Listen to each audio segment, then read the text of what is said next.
how to add the gallery, images, and stories widget to the home screen on the Samsung Galaxy S24 series. First, tap on the home button to go back to the home screen. Then on the home screen, go to the screen page that you want to add the widget.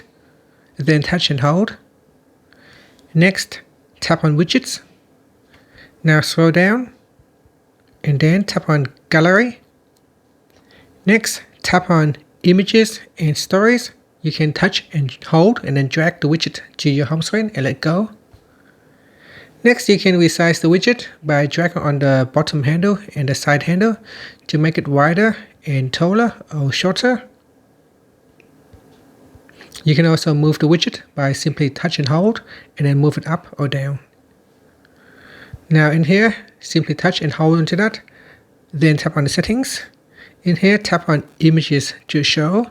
So you can choose to show all stories, select story, select album, or select images. So here, if I select album, I can select the album that I want to show. Screenshot, for example, and then tap on done. And then tap on save. So here's a display method.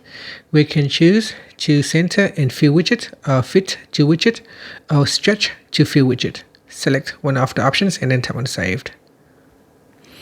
And that's it. So that is how you can add the gallery widget to your home screen. Thank you for watching this video. Please like and subscribe to my channel for more videos.